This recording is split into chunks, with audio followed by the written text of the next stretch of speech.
প্রিয় দর্শকবৃন্দ, ration dealer হওয়ার জন্য আপনারা কিছু প্রশ্ন করেছেন। প্রশ্নগুলো হচ্ছে, আমি বাবার কাছ থেকে 15 বছরের রেজিস্ট্রি করেছি দোকান আর গোডাউন ঘরের জন্য, কিন্তু ব্যাংকের বইয়ের অ্যাপ্লিকেশন করার জন্য ব্যাংকের বই 2 দিন আগের, অর্থাৎ 2 দিন আগেরকার আপডেট দেখিয়ে, যেমন ধরুন মনে করুন যে আপনি অ্যাপ্লাই করেছেন, অ্যাপ্লাই করার 2 দিন আগের আপনি আপডেট দেখিয়ে দিয়েছেন।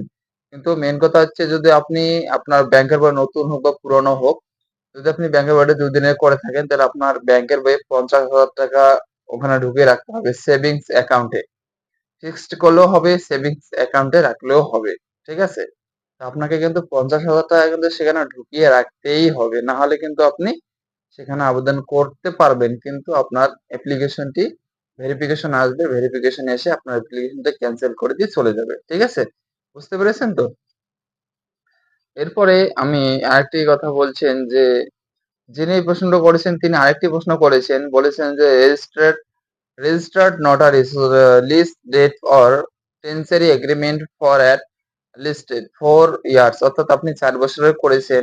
তো 4 বছরের করলে হবে না, এখানে আপনাকে মিনিমাম 20 বছরের জন্য করতে হবে, কারণ রেশন ডিলার যেহেতু আপনি নিচ্ছেন, রেশন ডিলার এটা কোনো টেম্পোরারি নয়, পার্মানেন্টই, তাই আপনাকে 20 বছরের জন্য নিতে হবে যে কোনো একটা নির্দিষ্ট স্থানে। যে স্থানটি সরকার নির্দিষ্ট করে দিয়েছেন বা যে স্থানটি চিহ্নিত করে দিয়েছেন, সেই স্থানে কিন্তু আপনাকে রেশন ডিলারের জন্য ন্যূনতম 20 বছরের জন্য আপনাকে নিতে হবে। 20 বছর পরে আপনি চেঞ্জ করতে পারেন। ঠিক আছে? এটা নোটিফিকেশনে বলা রয়েছে, আপনারা একটু দেখে নেবেন। তারপরে বলা রয়েছে যে, এখানে আবার বলেছেন একটা কথা যে, প্রপার্টি মাস্ট লাগবে কি অ্যাপ্লিকেশন করার সময় বা ফর্ম ফিল আপ করার সময়? দেখুন, আপনি যখন অ্যাপ্লিকেশন করবেন, যখন আপনার ডকুমেন্ট সাবমিট করতে বলবে, তখন কিন্তু আপনি অবশ্যই সমস্ত ডকুমেন্টস কিন্তু আপনাকে সেখানে আপলোড করে সাবমিট করতে হবে। তাই আপনার সমস্ত রেকর্ড, অর্থাৎ আপনি যে প্রপার্টি, আপনার যে জমি, আপনার যে জায়গা, আপনার যে গোডাউন ঘরে যে স্কেচ ম্যাপ, আপনার যে জমির কাগজ, আপনার কম্পিউটার খতিয়ান বা দলিল বা পাট্টা, বা আপনার খাস জমি থাকলে যে আপনি যে খাজনা কেটেছেন, সে খাজনার রসিদ। অনেকে বলছেন যে, আমি খাজনার রসিদ কোথায় পাবো? দেখুন, আপনার পৌরসভা এলাকা, অর্থাৎ পৌরসভা গিয়ে আপনি সেখানে গিয়ে খাজনা কাটতে পারেন। অথবা আপনি ভূমি দপ্তর অফিসে গিয়েও আপনি খাজনা কাটতে পারেন। অথবা আপনার অঞ্চল, যদি আপনি গ্রাম পঞ্চায়েতের অন্তর্গত হন, তাহলে আপনি আপনার গ্রাম পঞ্চায়েতে গিয়ে সেখানে গ্রাম পঞ্চায়েত অফিসেও আপনি খাজনা কাটতে পারেন। ঠিক আছে? আপনি খাজনা কাটার যে রসিদ, সেই রসিদটি যে ট্যাক্স রসিদ, সেই ট্যাক্স রসিদ সমেত কিন্তু আপনাকে এখানে আপলোড করতে হবে পিডিএফ ফাইল করে। বুঝতে পেরেছেন? এবার বুঝতে পারছেন যে, ফর্ম ফিল আপ করার সময় কিন্তু আপনাকে সমস্ত প্রপার্টির, আপনি যে প্রপার্টিতে রেশন ডিলার যেন গোডাউন তৈরি করবেন, সেই প্রপার্টির কিন্তু আপনার সমস্ত কাগজ এখানে আপলোড করতে হবে। অবশ্যই আপনি বুঝতে পারছেন। ভিডিও ভালো লাগলে অবশ্যই লাইক করবেন এবং চ্যানেলটিকে সাবস্ক্রাইব করে পাশে থাকবেন। এখানে বলা রয়েছে যে, ফর্ম ফিল আপ করা হয়েছে আমার 21/8/2024 তারিখে। ভেরিফিকেশন কবে আসবে? নোটিফিকেশন স্পষ্টভাবে বলা রয়েছে যে, ভেরিফিকেশন আসবে অ্যাপ্লিকেশনের ডেট, অ্যাপ্লিকেশনের ডেট শেষ হওয়ার 45 দিনের পরে কিন্তু ভেরিফিকেশন আসে। সাধারণত 45 দিনের পরে আসে, কিন্তু এখানে দেখা যাচ্ছে ভেরিফিকেশন বেশিরভাগই 5 মাস, 6 মাস অথবা 7 মাস এর মধ্যে কিন্তু ভেরিফিকেশন চলে আসে। ঠিক আছে? তো আপনারা একটু ওয়েট করে যান, আপনার ভেরিফিকেশন অবশ্যই আসবে।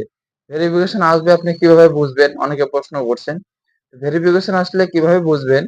আপনাকে ফোন করা হবে। ১ সপ্তাহ আগে আপনাকে ফোন করা হবে। ফোন করে আপনাকে সেই অফিসে ডাকা হবে। অফিসে গিয়ে আপনাকে একটি রিসিপ্ট দিবে। রিসিপ্টটা নিয়ে বাড়িতে আসবেন এবং তার ২ দিন পরে কিন্তু আপনার বাড়িতে ভেরিফিকেশন চলে আসবে। ঠিক আছে? বুঝতে পারছেন? তো অবশ্যই আপনারা এই প্রশ্নটি বুঝতে পেরেছেন। আবার একজন প্রশ্ন করেছেন যে, ফিমেল কি এখানে আবেদন করতে পারবেন? দেখুন, রেশন ডিলারের জন্য মেল ফিমেল কোনো ব্যাপার নেই, ছেলে-মেয়ের কোনো ব্যাপার নেই।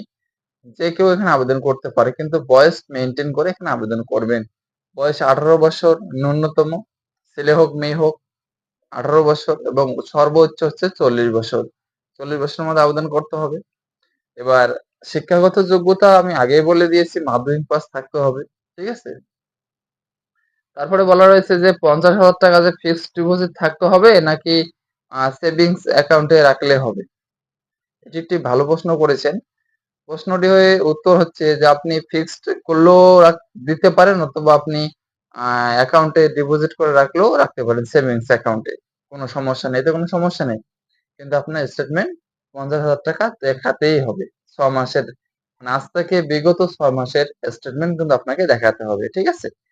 তারপরে এবার অনেকেই প্রশ্ন করেছেন, সমস্ত প্রশ্নের উত্তর কিন্তু আমি একে একে দিচ্ছি। তো আপনারা আমার চ্যানেলের সঙ্গে থাকবেন সমস্ত প্রশ্নের উত্তর পাওয়ার জন্য, এবং রেশন ডিলার একজন সাকসেসফুলি রেশন ডিলার হওয়ার জন্য সমস্ত রকমের নিয়মাবলী আমি বলে দিয়েছি। এবং অনেকেই যে মেডিকেল ফিটনেস সার্টিফিকেটটি খুঁজে পাচ্ছেন না, তো আমি আমার এই ভিডিও ডেসক্রিপশন বক্সে সেই মেডিকেল ফিটনেস সার্টিফিকেটটি দিয়ে রাখবো। আপনারা সেখান থেকে নিয়ে আপনি মেডিকেল ফিটনেস সার্টিফিকেটটি তৈরি করে নেবেন। অবশ্যই সকলে ভালো থাকবেন, সুস্থ থাকবেন। এখানে শেষ করছি।